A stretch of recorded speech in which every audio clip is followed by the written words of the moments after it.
Hello दोस्तों, मैं Sunil Kumar glorious again के इस यूट्यूब चैनल पर आपका हार्दिक स्वागत करता हूं। आज हम प्रश्नावली 1.2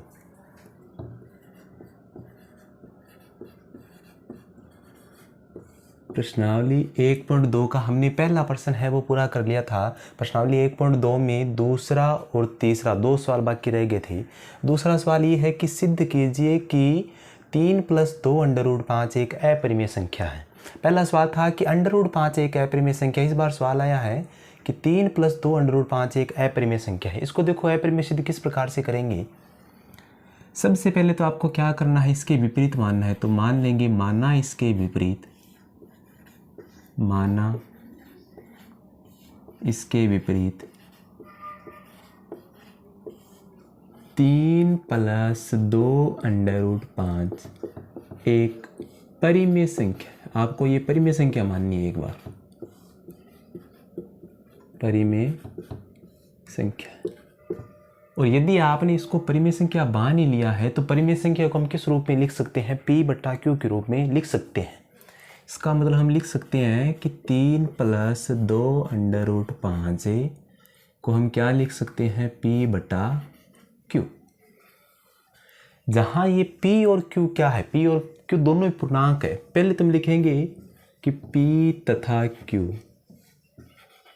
दोनों पूर्णांक संख्याएं हैं, पूर्णांक संख्याएं हैं, पूर्णांक संख्याएं हैं तथा नीचे वाला मतलब Q कभी क्या नहीं हो सकता? 0 नहीं हो सकता। इसका मतलब क्या है कि P और Q पूर्णांक। आपको पता है परिमेय संख्या होती है बट्टे वाली संख्या। जैसे 1/3 है तो 1/3 परिमेय संख्या है, तो बट्टे वाली संख्या परिमेय संख्या है। तो 1 मतलब ये P का मान हो गया, ये Q का मान हो गया। तो P भी 1 भी पूर्णांक है, 3 भी क्या है? पूर्णांक है। इसका मतलब जो परिमेय संख्या होती है बट्टे वाली संख्या, इसमें P और Q मतलब दोनों जो संख्याएं होती है वो कौन संख्या होती है? पूर्णांक संख्या होती है। जैसे यहाँ माइनस लगा दूँ तो भी ये भी पूर्णांक संख्याएं हैं तथा परिमेय संख्या में नीचे वाला मतलब हर कभी क्या नहीं हो सकता? बताओ, 0 नहीं हो सकता। इतना आपको ये लिखना है यहाँ पर। इसके बाद आपको क्या करना है, कैसे भी करके इस सवाल में आपको अंडर रूट वाली संख्या एक तरफ लेकर आनी होती है। तो किस प्रकार से करेंगे? सर्वप्रथम ये तो इसी साइड पड़ा है, 2 √5 का 2 √5। ये प्लस का 3 था, जब इस तरफ आएगा किसका हो जाएगा? माइनस का। तो P/Q तो था ही, ये माइनस का कितना हो गया बताओ? 3। तो इसकी 3 के बट्टे में क्या लिख सकता हूँ मैं? 1। 2 √5 का 2 √5 बराबर, इन दोनों का लघुत्तम कितना आया? इन दोनों का लघुत्तम आया Q। Q में आप इस Q का भाग लगाओ, कितनी बार जाएगा? एक बार। 1 को P से गुणा करो, कितना आएगा बताओ? P। माइनस Q में आप 1 का भाग लगाओ, कितनी बार जाएगा? Q बार। और Q को 3 से गुणा करो, कितना आ जाएगा? 3Q। इसका एक तरीका और है, आप P को 1 से गुणा करो, P आ जाएगा। माइनस का माइनस, 3 को Q से गुणा करो, 3Q आ जाएगा। और नीचे वाली संख्या को नीचे वाली संख्या से गुणा करो, मतलब Q को 1 से गुणा करो, कितना आएगा? Q। अब √5 रहना चाहिए इस तरफ, तो 2 गुणा में है, 2 गुणा वाला कहाँ जाएगा? तो भाग में जाएगा। तो क्या बच गया? √5 बराबर आ गया P - 3Q/Q। इसे आपको दे देनी है समीकरण नंबर 1। अब देखो अंडर रूट वाली संख्या एक तरफ होगी नहीं होगी। अब आपको पता है कि P पूर्णांक है, P भी पूर्णांक है, 3 भी क्या होता है? 3 भी पूर्णांक ही होता है। Q भी क्या है? Q भी पूर्णांक है। और नीचे वाला Q ये भी क्या है? पूर्णांक है। और जब पूर्णांक के बट्टे में पूर्णांक संख्या आ जाती है तो कौन संख्या बनती है बताओ? पूर्णांक के बट्टे में पूर्णांक आते हैं तो कौन संख्या बनती है? परिमेय बनती है। इसका मतलब ये कौन सी संख्या हुई? ये परिमेय हुई। यदि ये परिमेय है तो इसके बराबर वाली जो संख्या है वो भी कौन सी होगी? परिमेय। लेकिन ये बात किस बात का विरोध कर रही है? ये बात इस बात का विरोध कर रही है कि √5 क्या एक अपरिमेय है। ये विरोधाभास क्यों उत्पन्न हुआ? ये विरोधाभास जो हमने ये गलत कल्पना की थी ना, वो क्या थी? गलत थी। ये परिमेय नहीं है। कौन सी है? अपरिमेय। तो यहाँ कुछ आपको लाइनें लिखनी है। लाइनें किस प्रकार से लिखनी है? लिखेंगे कि यहाँ ये लाइनें लिखनी महत्वपूर्ण है कि यहाँ P, एक तो P और एक 3 है और एक कौन है? Q है। नीचे सेम ही है Q। P3 तथा Q ऐसे लिख देना, P3 तथा Q पूर्णांक संख्याएं हैं, पूर्णांक संख्याएं हैं, पूर्णांक संख्याएं हैं। तब P - 3Q/Q मतलब ये वाली जो संख्या पूर्णांक के बट्टे में पूर्णांक आ गया तो कौन सी बन जाएगी? तो परिमेय। तब P - 3Q/Q एक परिमेय संख्या होगी। एक है परिमेय संख्या होगी, और यदि ये परिमेय होगी तो इसके बराबर वाली संख्या भी कौन सी होगी? परिमेय होगी। इसका मतलब इसलिए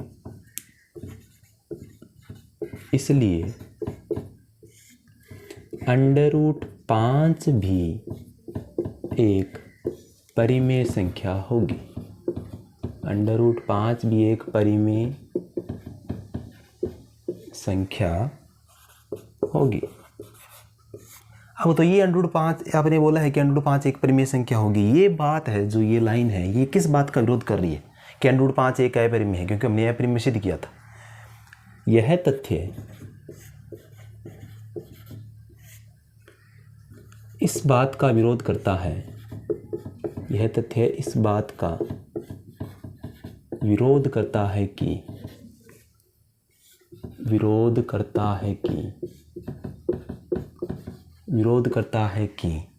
√5 एक अपरिमेय संख्या है, एक अपरिमेय संख्या है। √5 क्या एक अपरिमेय संख्या है। यह विरोधाभास क्यों उत्पन्न हुआ? क्योंकि हमने जो मानना था ना वो गलत मान लिया था। यह विरोधाभास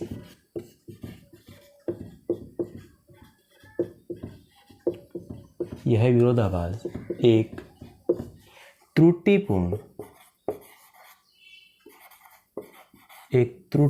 कल्पना के कारण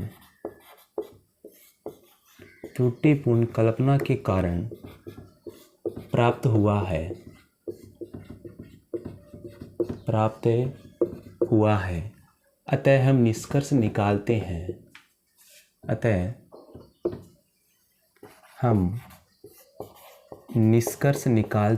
कि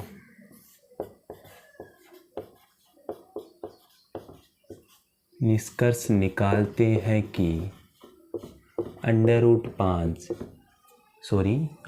नहीं है। अतः हम निष्कर्ष निकालते हैं कि 3 + 2 √5 एक अपरिमेय संख्या है।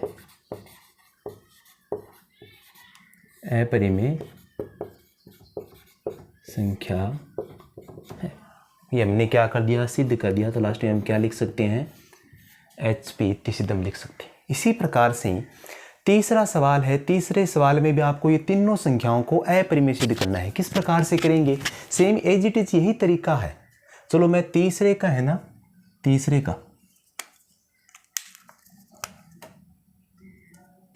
का एक बार पहला कर रहा हूं कि सिद्ध कीजिए कि ये संख्या कौन संख्या है? बताओ कि 1/√2 क्या है? एक अपरिमेय संख्या है। किस प्रकार से करेंगे?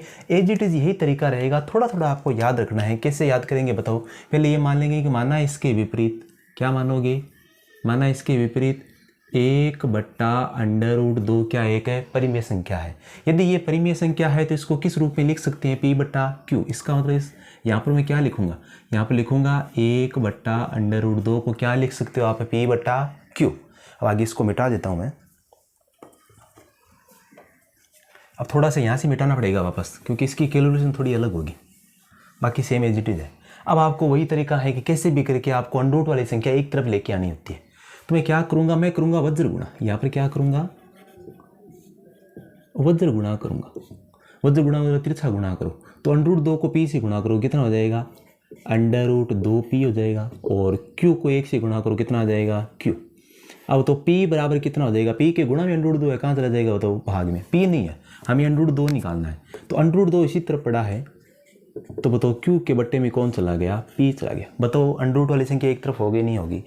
P के गुणा में √2 था या √2 के गुणा में कौन था? P था। दोनों आपस में गुणा में है, तो गुणा वाला कहाँ जाता है? बताओ, भाग में। हमें √2 इसी तरफ रखना है और P कहाँ चला गया? बताओ, भाग में। इसे मान लेते हैं समीकरण नंबर 1। अब यहाँ आप क्या देख रहे हो? बताओ, यहाँ आप देख रहे हो कि Q भी पूर्णांक है और P भी क्या है? पूर्णांक। और जब पूर्णांक के बट्टे में पूर्णांक आ जाता है, कौन संख्या बन जाती है? परिमेय। यदि ये परिमेय है तो इसके बराबर वाली जो संख्या होगी वो भी कौन सी होगी? बताओ, परिमेय होगी। जबकि ये बात किस तथ्य का विरोध कर रहा है? इस तथ्य का विरोध कर रहा है कि √2 क्या एक अपरिमेय संख्या है। ये विरोधाभास क्यों उत्पन्न हुआ? क्योंकि हमने एक गलत कल्पना की थी कि √1/√2 एक परिमेय संख्या है। वो परिमेय नहीं है। कौन सी है? अपरिमेय है। तो यहाँ क्या चेंजमेंट करेंगे? लिख देना यहाँ Q तथा P, एक तो Q एक तथा P दोनों क्या है? पूर्णांक संख्याएं हैं। तब कौन सी संख्या? Q/P। तब लिख देना, तब यहाँ लिख देंगे हमें, तब Q/P एक क्या होगी? परिमेय संख्या होगी। यदि ये परिमेय होगी तो √2 भी कौन सी संख्या होगी? एक परिमेय संख्या होगी। यह तथ्य जो ये लाइन लिखी है हमने कि √2 एक परिमेय संख्या होगी, यह तथ्य किस बात का विरोध कर रहा है? तो इस बात का विरोध करता है कि √2 क्या एक अपरिमेय संख्या है। यह विरोधाभास एक त्रुटिपूर्ण कल्पना के कारण प्राप्त हुआ है। अतः हम निष्कर्ष निकालते हैं कि कौन सी संख्या? 1/√2 एक अपरिमेय संख्या है। देखो ये सवाल भी क्या हो गया? सिद्ध हो गया। सेम एज इट इज इसी प्रकार से ये सवाल होगा 7/5। तो देखो इस प्रकार से करते हैं सवाल हमें। इस बार हम लिख देंगे कि तीसरे का दूसरा है, और तीसरे का दूसरा सवाल क्या है बताओ? कि 7/5 एक अपरिमेय संख्या, ये आपको सिद्ध करना है। तो सेम एज इट इज यही तरीका रहेगा। देखो किस प्रकार से करते हैं। मैं इसको थोड़ा मिटा देता हूँ, इसको भी मिटा देता हूँ। यहाँ मानेंगे कि माना इसके विपरीत 7/5 एक परिमेय संख्या है। परिमेय है तो बताओ 7/5 को आप क्या लिख सकते हो? बताओ P/Q लिख सकते हैं? नहीं लिख सकते? लिख सकते हैं। तो यहाँ पर भी आपको सेम वही करना है कि अंडरूट वाली संख्या है, आपको एक तरफ लेके आनी होती है। तो अंडरूट के गुणा में 7 है, गुणा वाला कहाँ जाता है बताओ? भाग में। तो बताओ √5 बराबर कितना हो गया? P/7 और नीचे पड़ा है Q, 7Q। इसी दो इस बार समीकरण 1 क्यों दिया? क्योंकि अंडरूट वाली संख्या एक तरफ हो गई। ये सवाल हो गया कंप्लीट। यहाँ पर अब आपको ये लाइनें लिखनी है। किस प्रकार से लिखेंगे? कि यहाँ P/7 और Q, 7 भी पूर्णांक संख्या होती है। तो लिखेंगे यहाँ P और एक है 7 और एक कौन है? Q। पूर्णांक संख्या है, और पूर्णांक के बेटे में पूर्णांक आती है, कौन संख्या बताती है? परिमेय पूर्णांक संख्या है। तब कौन संख्या बताओ? तब बनेगी P/7Q एक परिमेय संख्या होगी। यदि ये परिमेय हुई तो √5 भी कौन सी होगी? परिमेय होगी। तब यहाँ लिखेंगे इसलिए √5 भी एक परिमेय संख्या होगी। यह तथ्य यानी जो ये वाली जो लाइन है वो किस बात का विरोध कर रही है? इस बात का विरोध करता है कि √5 एक अपरिमेय संख्या है। यह विरोधाभास क्यों उत्पन्न हुआ? क्योंकि एक हमने क्या कर ली थी? त्रुटिपूर्ण कल्पना कर ली थी, इसके कारण प्राप्त हुआ है। लिख देना यह विरोधाभास एक त्रुटिपूर्ण कल्पना के कारण प्राप्त हुआ है। अतः हम निष्कर्ष निकालते हैं कि कौन सी संख्या? 7/5 एक अपरिमेय संख्या है। एज इट इज आपका ये लास्ट सवाल रहेगा, यानी तीसरे का तीसरा। देखो तीसरे का तीसरा किस प्रकार से करनी? तीसरे का तीसरा है कि आपको ये सिद्ध करना है कि सिद्ध कीजिए कि 6 + √2 क्या एक अपरिमेय संख्या है। किस प्रकार से करेंगे? वही मानना इसके विपरीत क्या मानेंगे बताओ?